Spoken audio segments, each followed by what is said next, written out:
Student, good morning. हम लोग पढ़ रहे हैं क्लास 10 के बायोलॉजी का लेसन 3 जिसका नाम है जीव जनन कैसे करते हैं। इसके पिछले वाले वीडियो में हमने आप लोगों को पुष्पी पौधों में लैंगिक जनन के बारे में बताया था और हमने यह भी बताया था कि एक ही पुष्प में अगर एक ही स्त्री केसर या पुंकेसर उपस्थित हो, माने इस दोनों में से अगर कोई एक जनन अंग अगर उस पुष्प में उपस्थित हो तो वैसे पुष्प को हम लोग एक लिंगी पुष्प कहते हैं। नाम से ही क्लियर है, एक लिंगी यानी उस पुष्प में एक ही लिंग उपस्थित है, वह चाहे स्त्री केसर हो या पुंकेसर हो।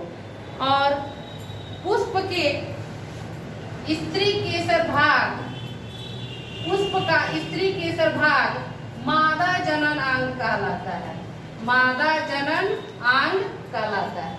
और पुष्प का नर जनन भाग पुंकेसर कहलाता है। पुष्प का जो पुंकेसर है वह नर जनन अंग है, नर जनन अंग।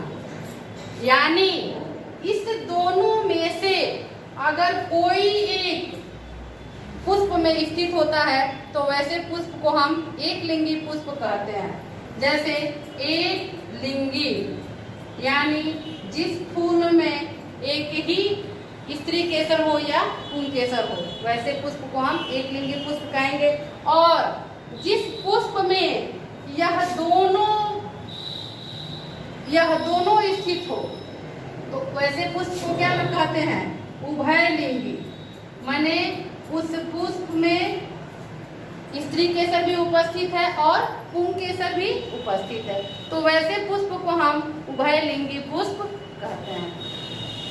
और हमने यह भी जाना था कि स्त्री केसर में वर्तिकाग्र, वर्तिका और अंडाशय पाए जाते हैं और पुंकेसर में परागकोश, तंतु या बाह्यदल होते हैं।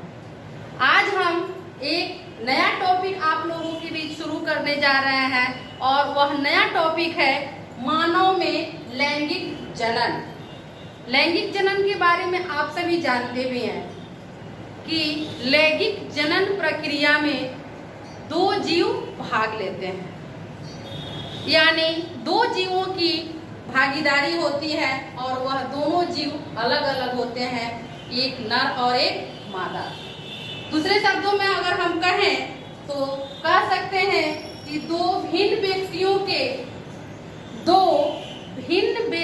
के जनन कोशिकाओं का परस्पर संलयन ही क्या कहलाता है, लैंगिक जनन कहलाता है। आइए हम लिख देते हैं यहाँ, लैंगिक जनन प्रणाली का अर्थ है,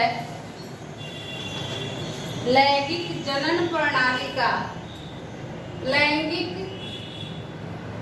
जनन प्रणाली का, लैंगिक जनन प्रणाली का अर्थ है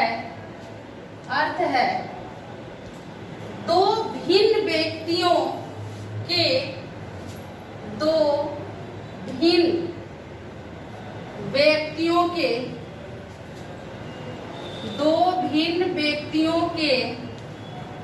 जनन कोशिकाओं का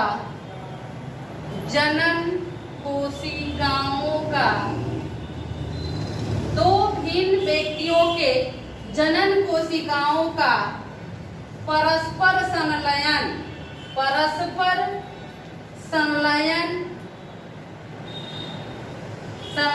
ही लैंगिक जनन कहलाता है, लैंगिक जनन कहलाता है।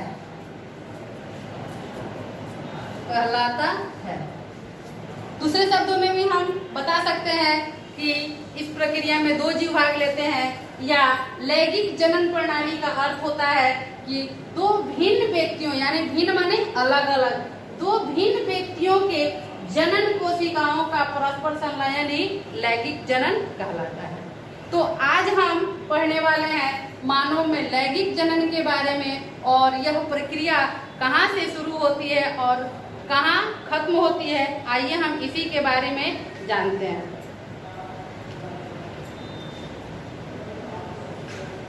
देखिए, अब तक हमने विभिन्न स्पेसीज में, यानी स्पेसीज का मतलब होता है जाति, यानी विभिन्न जाति में जनन के विभिन्न प्रणालियों के बारे में चर्चा करते रहे हैं। जैसे कि हमने एकल जीवों में जनन प्रणाली के विधि को भी हमने समझा था, उसके बाद हमने फूलों में जनन प्रणाली को समझा था, और आज हम मानव में लैंगिक जनन के बारे में पढ़ रहे हैं। तो यही है कि विभिन्न स्पेसीज में जनन के बारे में हम लोग चर्चा करते आ रहे हैं। आइए अब हम उस स्पेसीज के विषय में जानें जिसमें हमारी सर्वाधिक रुचि है, यानी सबसे अधिक जिस स्पेसीज में रुचि है वह क्या है? मानव। मानव में लैंगिक जनन होता है और यह प्रक्रम किस प्रकार कार्य करता है, आइए हम इसी के बारे में पढ़ते हैं। हम सभी जानते हैं कि आयु के साथ साथ हमारे शरीर में कुछ परिवर्तन आते हैं। ये सारे लोग जानते हैं कि आयु के साथ साथ हमारे शरीर में भी क्या होते हैं? बहुत से परिवर्तन आते हैं। कक्षा 2 से 10 तक पहुंचते पहुंचते हमारी लंबाई एवं भार बढ़ जाता है। आप सोचिए कि जब हम कक्षा 2 में पढ़ रहे थे उस समय हमारा शरीर कितना बड़ा था या हमारे शरीर की लंबाई कितनी थी, और आज हम अगर 10वीं कक्षा में पढ़ रहे हैं तो आज हमारा शरीर कैसा है और हमारे शरीर का भार कितना है। यानी कुल मिलाकर कहें तो बहुत से परिवर्तन 2 से 10 तक के बीच में बहुत से परिवर्तन हमारे जीवन में आए हैं। हमारे दांत जो गिर जाते हैं दूध के दांत कहलाते हैं। देखिए, मनुष्य के जीवन में 2 बार दांत निकलता है। मनुष्य के जीवन में दांत 2 बार निकलता है। एक बार जो बच्चे होते हैं उसके दांत जो गिर जाते हैं यानी टूट जाते हैं, उस दांत को हम लोग दूध के दांत कहते हैं, यानी वह दांत जीवन भर नहीं रहता है। 8 से 10 साल के जब बच्चे हो जाएंगे तो वह दांत अपने से टूट के गिर जाते हैं और उसके जगह पे नए दांत जो निकलते हैं वह बहुत दिनों तक रहते हैं। हाँ, देखिए, कह रहा है कि दूध के दांत कहलाते हैं तथा नए दांत निकल आते हैं। इन सभी परिवर्तनों को एक सामान्य प्रक्रम वृद्धि में समूहबद्ध कर सकते हैं, जिसमें शारीरिक वृद्धि होती है, परंतु किशोरावस्था के प्रारंभिक वर्षों में कुछ ऐसे परिवर्तन होते हैं। जब हम किशोरावस्था में पहुंच जाते हैं तब हमारे शरीर में कुछ ऐसे परिवर्तन होते हैं जिस परिवर्तन को हम लोग सोच के रह जाते हैं, जिन्हें मात्र शारीरिक वृद्धि नहीं कहा जा सकता है। वहाँ पर केवल हमारे शरीर में वृद्धि नहीं होता है, हमारे बहुत से हार्मोन में भी क्या हो जाता है? वृद्धि होने लगता है, और बहुत से हार्मोन स्रावित होने भी लगते हैं। देखिए, इनमें से कुछ परिवर्तन तो लड़के एवं लड़कियों में एक समान होते हैं। जब किशोरावस्था में लड़के और लड़कियां आ जाते हैं तो उनके सारे शरीर में बहुत से परिवर्तन दिखाई देने लगते हैं। हम देखते हैं कि शरीर के कुछ नए भागों जैसे कि कांख एवं जांघों के बीच बाल निकलना शुरू हो जाते हैं। आइए हम यहाँ पे बता देते हैं आप लोगों को।